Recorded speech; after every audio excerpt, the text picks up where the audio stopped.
Good morning to you all on this rainy but still beautiful day. Much of what I wanted to say has already been said by previous speakers.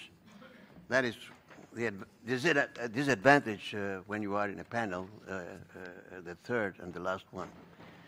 But anyway, there are still some points that I would like to make on the subject.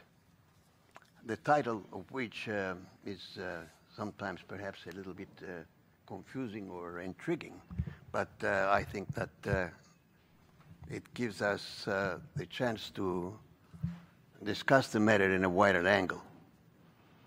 Now, first of all, we are really living in a very important era now in the Mediterranean, on both sides of the Mediterranean, with the revolutionary changes in the southern part of it and the eastern part of it, namely North Africa and the Middle East. And on the other hand, of course, having the crisis on the northern part, namely all the way from Spain to Greece and further on. So the big change, of course, is in North Africa and the Middle East, and from the point of view of the media freedom, as much as it has been a revolution for the political setup in those countries, in some of those countries at least, it's the same also for the media. I mean, it has been said here, for instance, the case of Egypt, and probably the same in Tunisia, where there is now a lifting of previous restrictions that existed during the dictatorship, but yet there is still a long way to go. It's a transition period for those countries. Who better than we Turks can understand that? Because we had also a period of authoritarian systems, particularly occasionally during military rules, and yet the system has been progressing, and we have made great steps forward in the sense of restoring media freedom. Not that we are really happy with the present situation, although, I mean, compared with the past, it's a completely different system, a completely different situation today, but still there are still things to be restored, to be done, to achieve the standards that we wish to achieve. Probably the day will come when Egypt, Tunisia, and the other countries in this whole region will be able to achieve the same kind of media freedom standards, hopefully. But in the meantime, of course, there are still restrictions, there are still problems, challenges, and we're talking about a whole geography where there are differences among the countries. I mean, the situation in Egypt and Tunisia are not the same as they are in Yemen and in Bahrain or in other parts of the area. And not to speak about the situation, the sad and really tragic situation in Syria. Well, we keep fingers crossed and hope that the trouble will be over, and that there will be better days not only for the peoples of those countries, but also for the media. Now, from the point of view of the Europeans, covering such stories. I must say that Francesca just pointed out a very important point. Because of the crisis in Europe, the economic, financial crisis in Europe, there is a sort of tight belt-tightening situation in most of the newspapers or media outlets, refraining to send their reporters or to close down some of their bureaus in those capitals. The fact is that most of the media now depend on the same kind of sources, on the same kind of, say, wire services. And that dependency doesn't give the papers, particularly the newspapers, the possibility of judging things. So it's a story.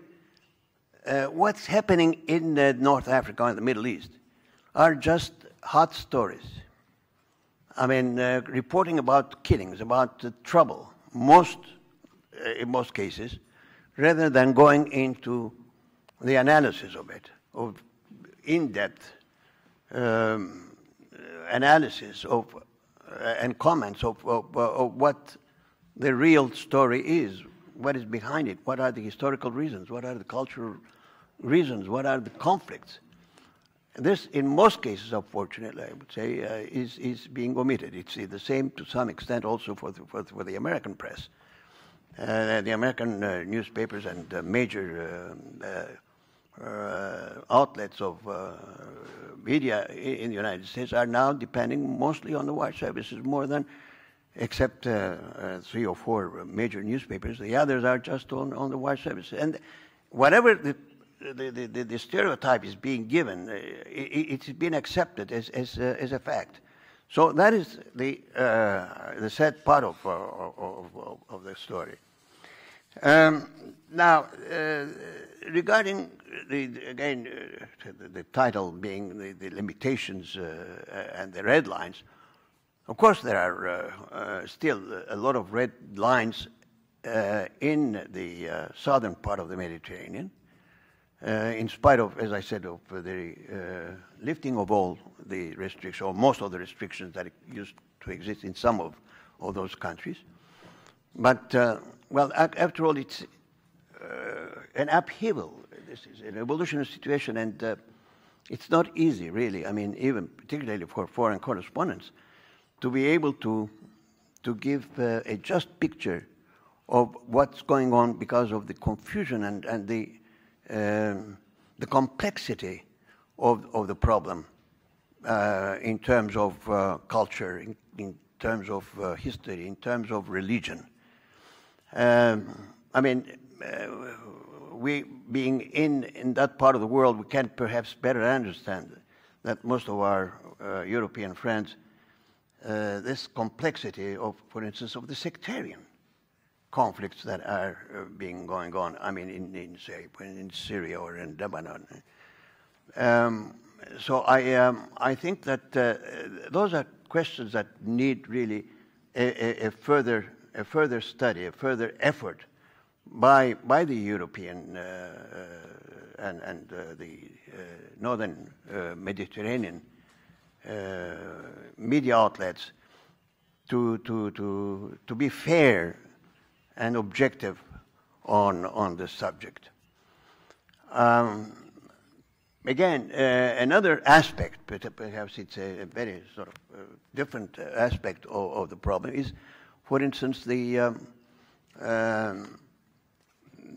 someone here just referred to the blasphemy, to the insults, for instance, that are being made on Islam. Which is really a great issue that should be carefully taken and studied. For instance, what had happened with the cartoon on the Prophet Muhammad. Now, okay, so those you may say are part of the freedom of the press. It's a question of yes, it's the delicate question that we have always faced freedom versus the sense of responsibility. Yes, I'm very much against restrictive laws. And I think that legislation is not just the answer to all those problems. But there is the other side of it. We have seen what has happened after the publication of that cartoon, and the misconceptions. The provocations were followed by riots in many parts of the Islamic world, and this certainly is not what we want to see. Therefore, here there is this problem of how to deal with such sensitive issues. Should the newspaper or media outlet editors be more careful about the treating of such news, or should they say, well, this is part of our freedom, we are independent, we can go our own way? So this is a question that has been debated a lot, but the gist of this thing is that we need more sense of responsibility. And then I come really to the last part of the question that has been asked here. What can we do? Or what should we do? Yeah, now, first of all, a code of ethics, well, that's fine. I mean, we can do that. We can discuss this and elaborate a text on which we would all agree. It's a question of how to implement this code of ethics. We need a common understanding, first of all. We need to do this, a dialogue. And this dialogue, in this case, in this particular forum, would be more appropriate than anything else. It's a dialogue between the northern and southern part of the Mediterranean, not to say, of course, also the eastern and the western part of the Mediterranean. In other words, in all the coast of the Mediterranean. We need more contacts. We need more dialogue. Well, we can produce a piece of paper in the name of a code of ethics, but that's absolutely not a must. You know, it could help, perhaps. It could help at the end of a process of a dialogue. That's one point. The other point is, as I just referred to the case of responsibility, this is the main thing. We need to develop in the media of our countries the sense of responsibility. I don't think that there is enough training and education in this field.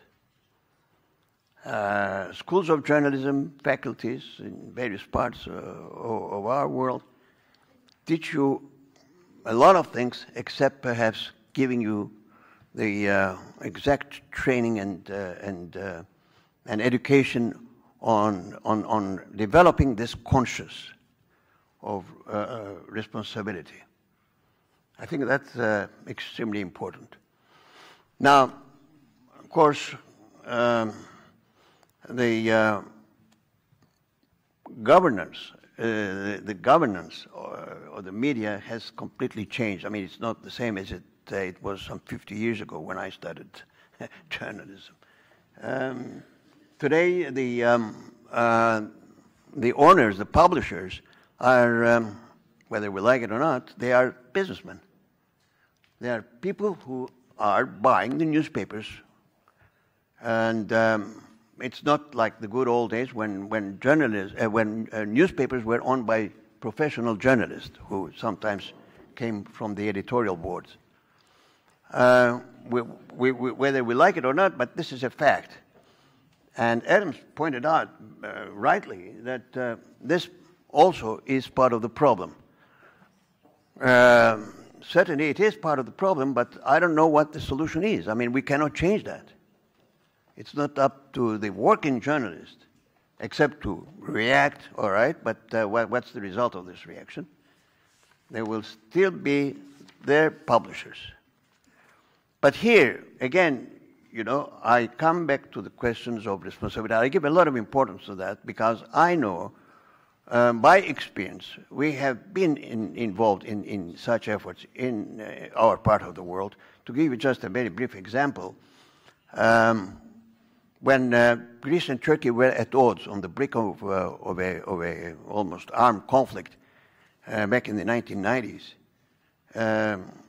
we in the International Press Institute, I was then a member of the executive board, with a Greek colleague of mine on the board, we decided to start a new movement, a dialogue, a red line, a red telephone line between Istanbul and Ankara, in order to be more objective, fair, and less sensational.